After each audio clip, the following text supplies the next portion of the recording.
Hello, everyone. My name is Ibrahim Osman Adam from the School of Business at the University for Development Studies.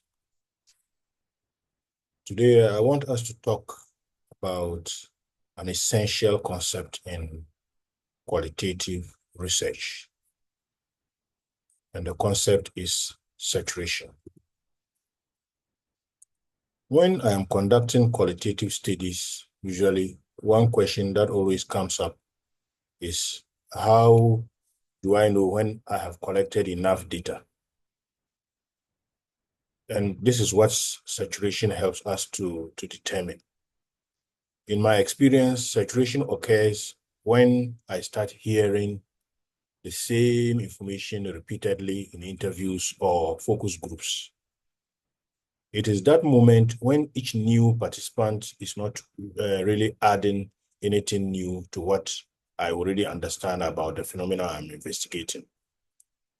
This concept is crucial because it gives our qualitative work some level of rigor and credibility. So when we can confidently say we have reached saturation is when we are certain that our findings represent a comprehensive view of the topic. What I have realized over the years is that saturation looks different depending on whether one is doing either grounded theory, phenomenology, or case study research. This is because each methodology has its own indicators that can tell us whether we have collected sufficient data or not. Throughout this presentation, I will share some practical strategies I have used in the past to recognize saturation in my own research and how you might also apply this in your research projects. Now, let me walk you through what we'll be covering today. What I've done is that I've organized this presentation to give you a comprehensive understanding of saturation in qualitative research. So first, what we'll do will be to start with a clear definition of what we mean by saturation.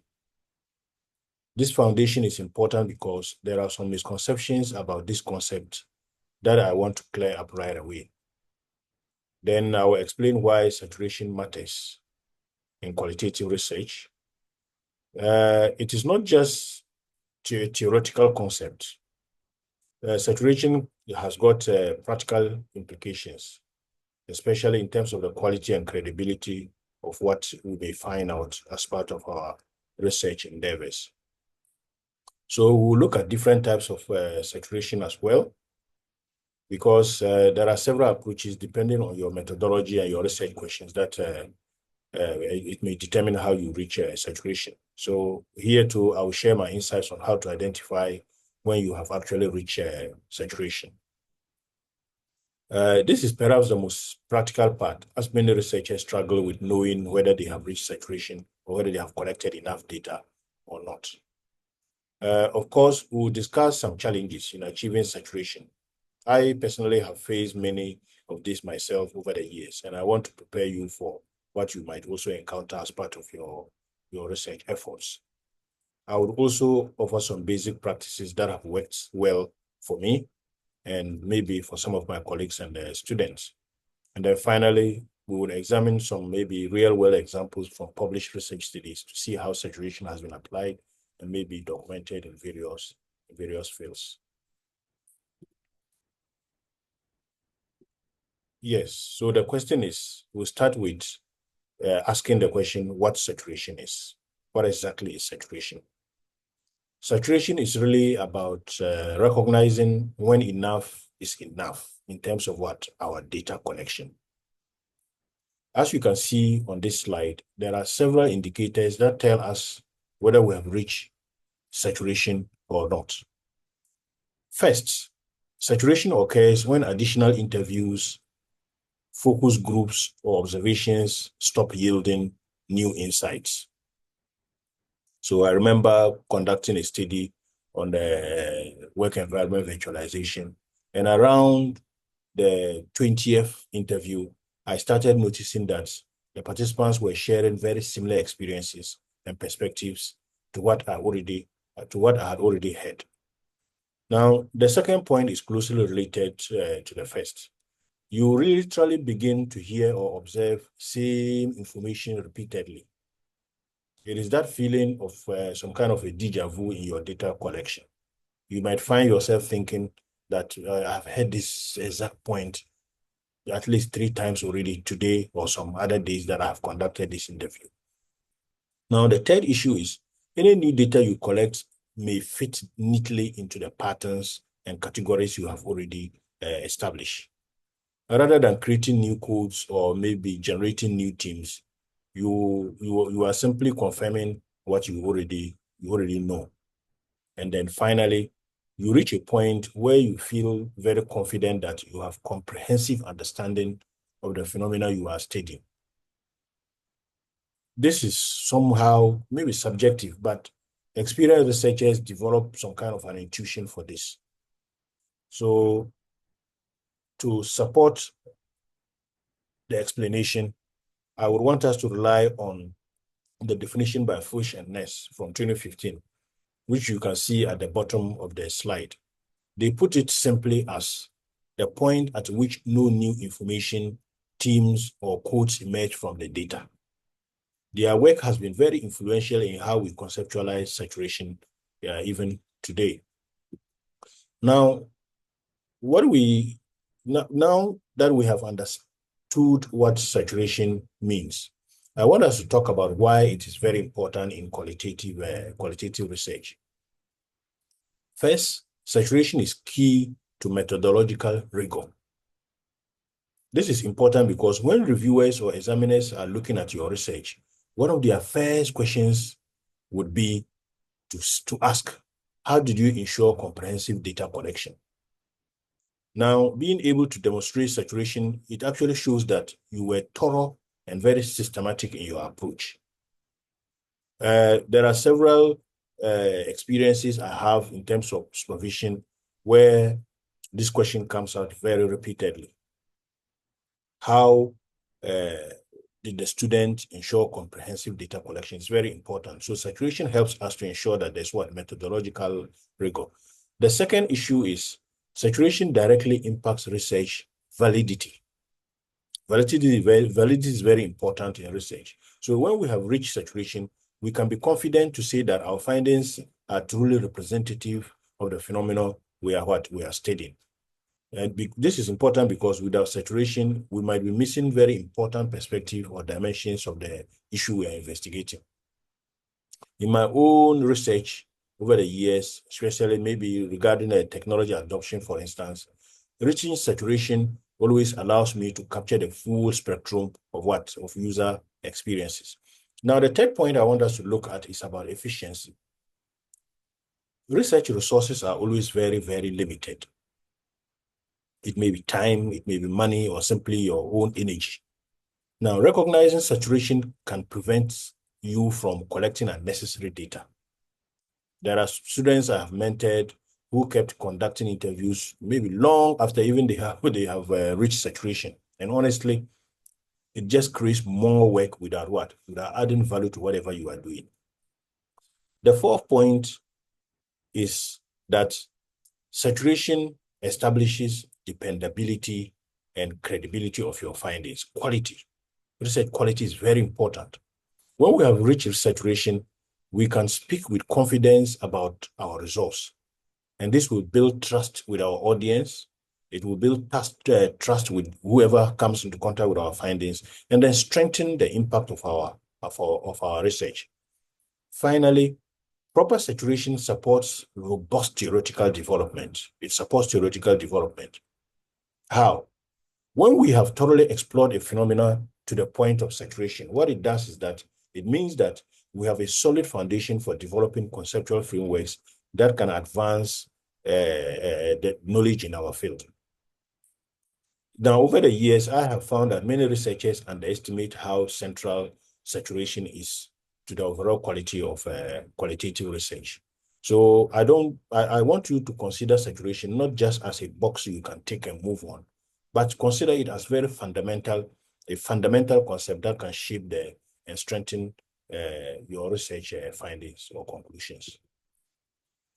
Now, It is important to understand that saturation isn't a one-size-fits-all concept. There are actually different types of saturation that might be relevant depending on your research approach. Now, what I want us to start with is to start looking at the first type. We start with data saturation.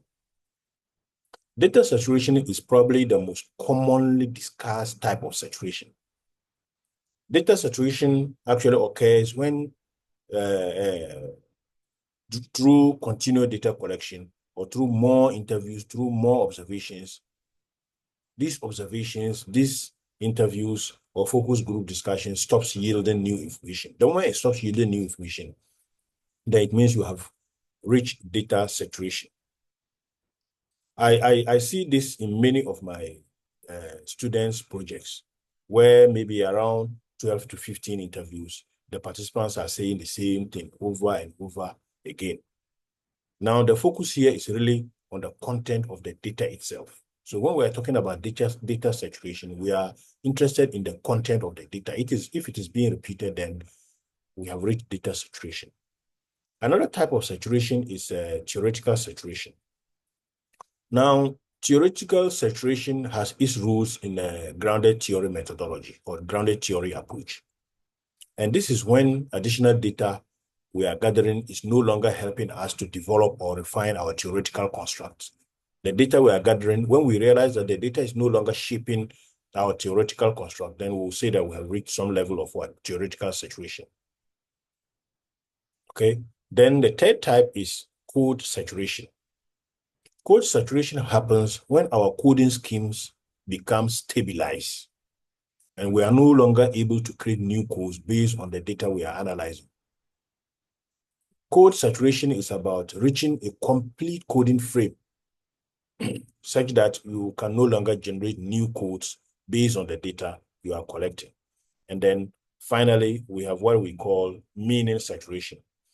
And meaning saturation actually goes deeper than just identifying codes or identifying themes, because meaning saturation is about reaching a deep understanding of the meanings, a deep understanding of the context, and sometimes a deep understanding of the dimensions of the phenomena we are looking at. So, for instance, in a phenomenological study, if one is going to conduct some kind of a phenomenological study on maybe entrepreneurial failure, reaching meaning saturation would mean that the researcher will truly understand the lived experiences from multiple angles and multiple perspectives.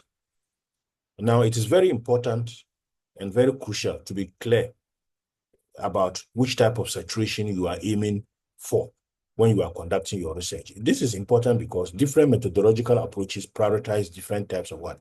Different types of saturation. So, for instance, if you are doing maybe a descriptive qualitative research, data saturation might be the most relevant. While if someone is doing grounded theory approach, it will be more, the person will be more concerned with what? A theoretical saturation. Now, how do we identify saturation? It is important to understand that saturation, as I have indicated, is not a one-size-fits-all approach. There are actually different types of saturation that might be relevant depending on the research one is looking at. So to identify saturation, we may use different signs. So for instance, if there's redundancy in the participant responses and no new themes are emerging during coding, no new data is fitting into the existing categories we have already developed, and no theoretical insights are also emerging and they are repetitive. Then when we also realize that team members they are all agree that there's no new information emerging from whatever data we are collecting. There are also other analytical approaches. So for instance, if you want to keep saturation memos during data collection, this can help us to identify when we have actually reached saturation. Using an analytical approach can also help us to track how we have developed our team over time in terms of a chronological manner. We can do this by creating saturation tables or saturation grids, and this can help us as part of the analytical approach to identify saturation. Now, I want us to look at a typical saturation grid. and how it can help us to identify when we have reached saturation. Now, what you are seeing is a visual example of what I was just trying to describe, a saturation grid from a tentative study. Now, saturation grids are a powerful way to document and demonstrate saturation in one's work. Now, let me take some time to walk you through what we are looking at. This grid actually tracks the development of a coding structure across 15 interviews conducted for a study on, say, technology adoption in small businesses. So you will see that in the first three examples, or the first three interviews, 28 new codes were generated based on the interviews. And 5 major teams were also identified. 5 teams were identified. Now, this is typical at the beginning of every analysis. At the beginning, everything feels new, and then the insights are coming up maybe rapidly. And you can see that based on how the new codes are generated and the new insights that are coming, you can rank them. And so for the first one, with new codes, 28 new codes, 5 new teams, we say that the insights that are emerging are quite high. Now, if you look below, from the 4th to the 6th interview, we may still be generating new codes, but at a much slower rate than before. So you see that with only 14 new codes from the 4 to 6 interviews, we generate only 2 new teams. The unique insight is dropping from very high insights to what? Moderate insights. Now let's look at the interview. Let's look at interviews 7 through to 9. You will see that there's a clear pattern of diminishing what? Diminishing returns. So just new 6 codes are generated here. And then 1 new team may emerge. By this point, we are just confirming what we have already learned. Then in the next interviews, 10 through 12, you see that only 2 new codes are emerging and no new teams are emerging. And the moment no new teams are emerging, it means that the unique insights are are becoming very, very, very minimal. And then finally, in interview 13 through to 15, you hit a complete saturation. 0 new codes and 0 new teams, and no unique insights are emerging. Now, this is some kind of a textbook example of how saturation typically unfolds. Now, let's look at the note at the bottom. The note at the bottom indicates that we achieve saturation around interview 12 to 13, which is fairly typical for many qualitative studies, though this can vary slightly or maybe widely depending on your research question and maybe your sample diversity. So my recommendation is that you should always create a grid like this one during your own research. It will help you a lot. It not only will help you to identify when you are reaching saturation, but it will also provide compelling evidence for your supervisors, or maybe for journal reviewers, that your sample was actually appropriate. Now, when you are conducting a qualitative study, you may come across challenges in terms of your achievement of what? Saturation. Reaching saturation isn't always straightforward. It's not that when you start, you just hit saturation. No. Let me share some common challenge I have encountered personally in my research and observe as part of my supervisory processes. One critical thing I want you to note is what we refer to as sample diversity. Sample diversity can be a significant challenge that can impact saturation. So when you are studying, say, for example, a heterogeneous population, you may need larger samples to capture the full range of their experience. And when I say heterogeneous population that have different characteristics. So let's look at a typical example. For instance, if you are going to look at it, if you are looking at a study that has to do with mobile banking adoption across different demographic groups, one may find that we need nearly twice as many interviews with maybe, say, the older users compared to the younger users to be able to reach saturation. It is important because the more diverse your population, the more data you will likely need.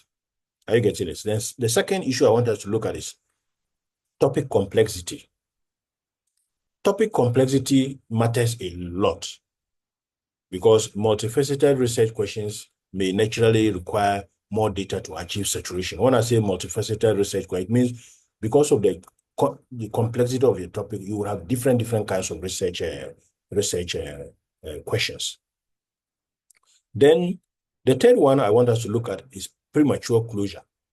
Premature closure can be a real risk, especially if you are a new or a novice researcher, or when you are facing very strict deadlines. I have seen many students claiming that they have reached saturation too early because maybe they are just eager to finish up the data collection. So they pretend that they have reached data saturation, or they claim that they have reached saturation. And when this happens, it can seriously undermine the quality of your finding. And so it is important to be honest with yourself about whether you have truly reached saturation or if you are just hoping you have.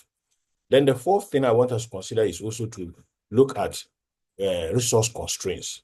We all face resource constraints. Time and funding limitations maybe they are practical realities that can impact whatever we are doing and can impact on how early we reach saturation.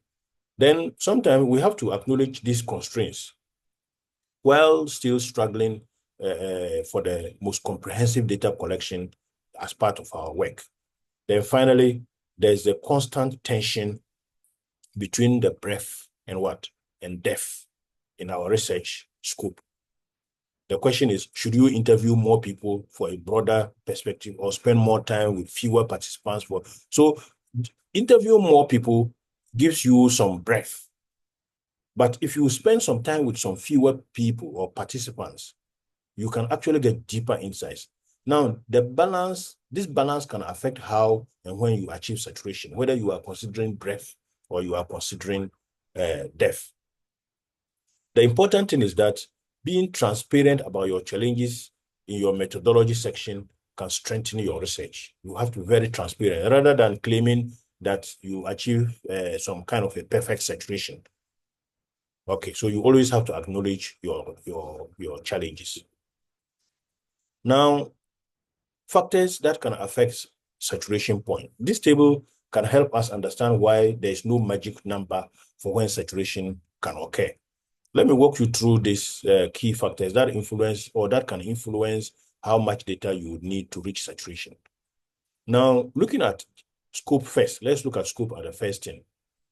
When you have broad research questions, naturally, it will require more data to reach what? Saturation. So that is why it is important that your research questions are always what? Very specific.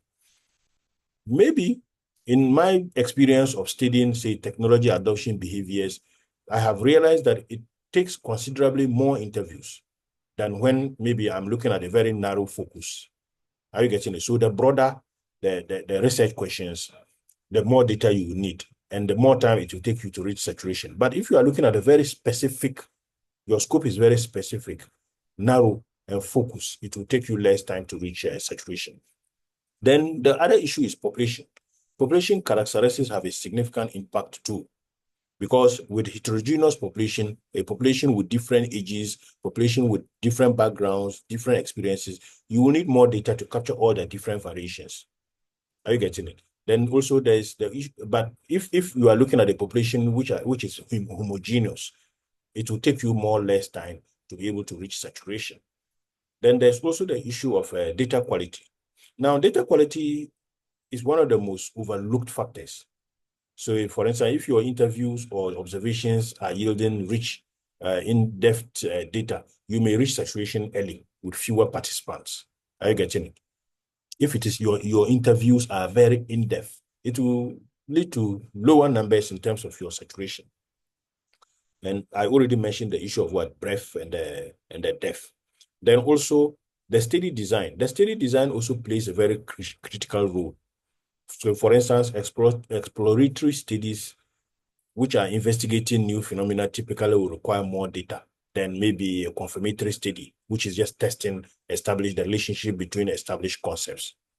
Then finally, the researcher's experience is very important. It matters a lot.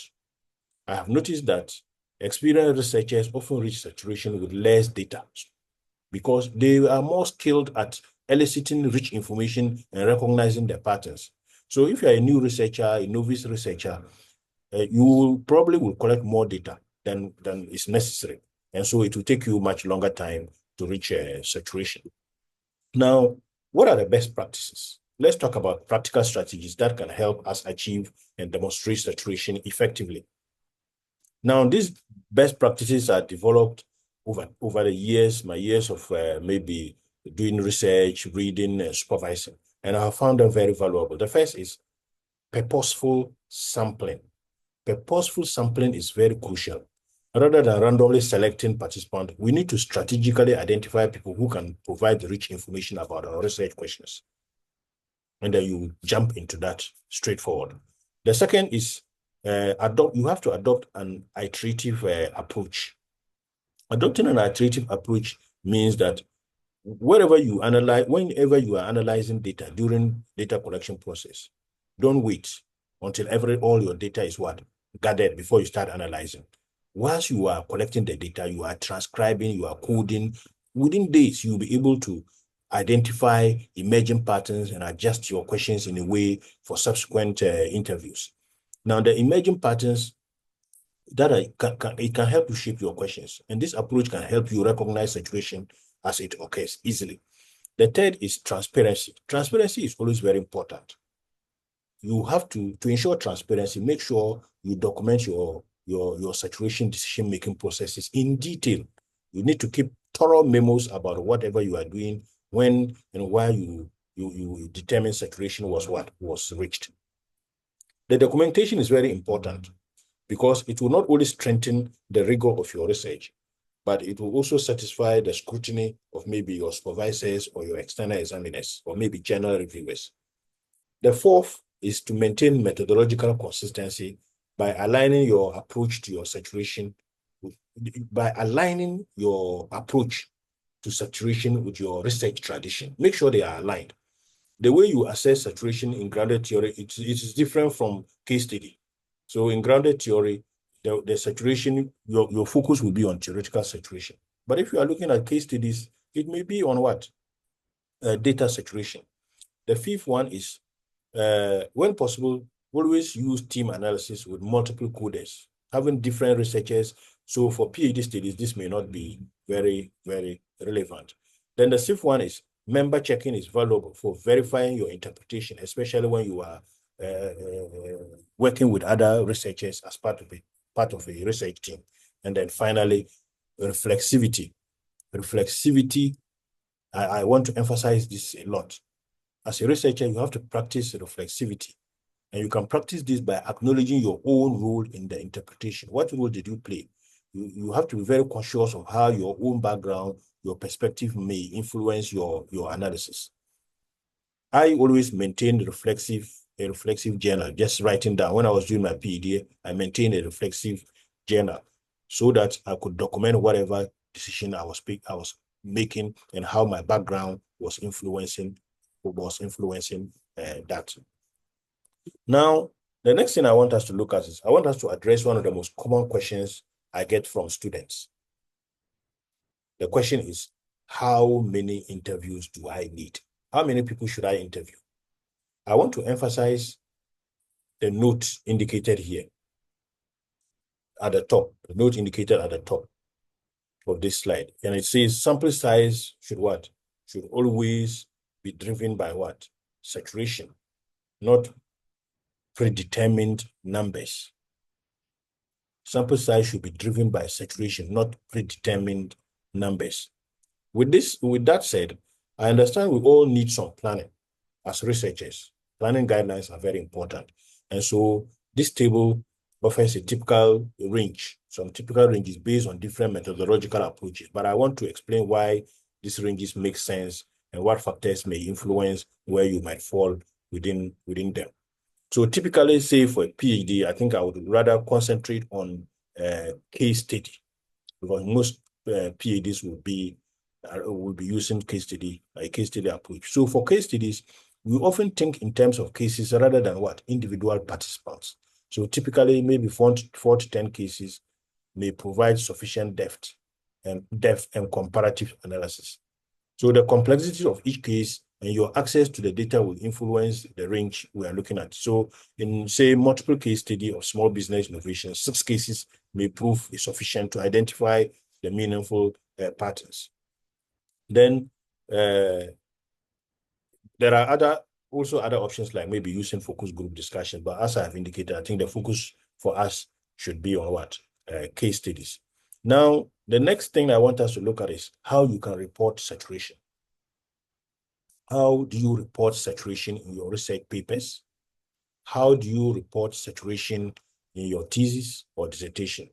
This is important because your poor reporting of saturation can be one of your common methodological critiques, especially if you are looking at, if you are doing qualitative research interviews. So there are 5 key elements you should include in your research reports regarding how you reported saturation.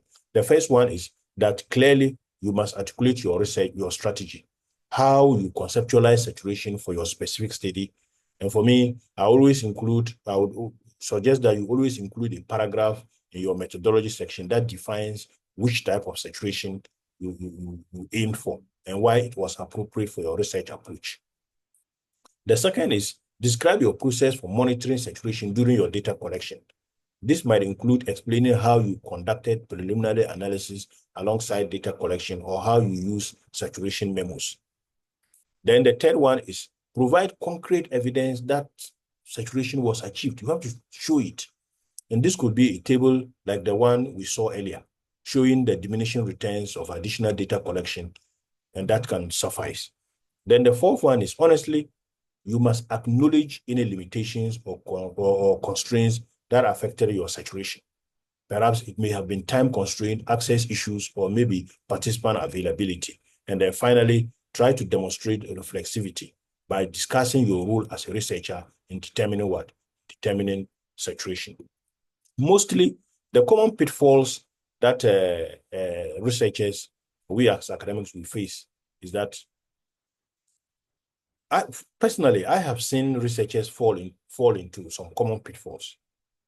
So based on that, my experience and what I have witnessed, I've made some of these mistakes myself, as I indicated, as an early, during the early part of my research career. Now, the first and foremost pitfall I want us to look at is claiming saturation without providing evidence. It means you are lying. I can't tell you how many papers I have reviewed where the artist simply stated saturation was reached. Well, you can't just say saturation was reached. You have to explain. You can't say saturation was reached with no further explanation. It's a major red flag for reviewers, and it undermines the credibility of your research. The second is using predetermined sample sizes without flexibility can be it can be very problematic. So you can't just say that with your qualitative to say you are going to conduct exactly 15 interviews. No, you can't do that. Your sample size should be responsive to your emerging findings. And then the third thing I want us to look at is confusing data quantity and what? Data quality. Don't confuse that. It's a serious issue. More interviews doesn't mean necessarily that you have got better data. Are you getting it? So this is about the issue of what? Breadth and depth. Then the fourth issue, ignoring negative or discrepant cases can lead you to premature claims of reaching saturation. When you encounter, and this can be best explained, like when you encounter data that doesn't fit into your emerging themes, it is tempting to dismiss it as an outlier. But these cases often provide crucial insights that can refine your understanding.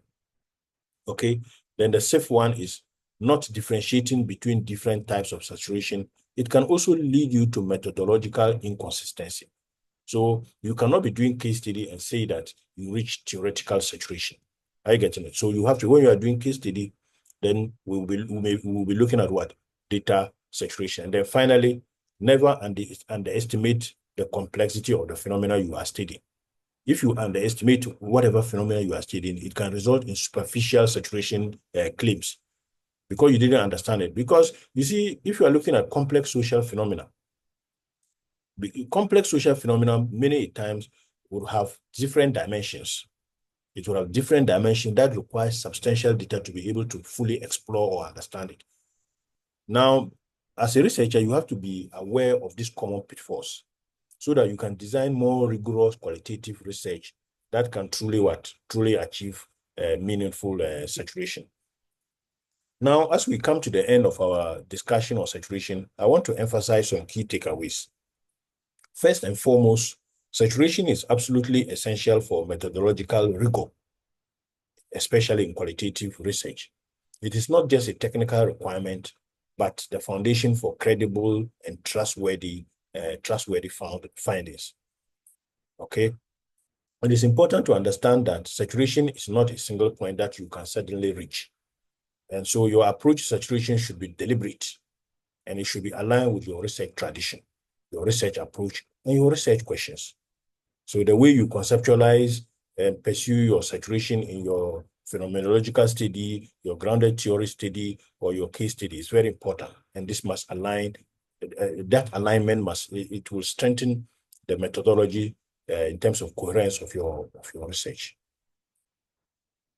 Now, as researchers, it is important that we clearly document saturation in our work. If you are doing a PhD, how you reach saturation is very important to ensure that your methodology is not only rigorous, but it's also indicate that your methodology is well planned. Thank you very much.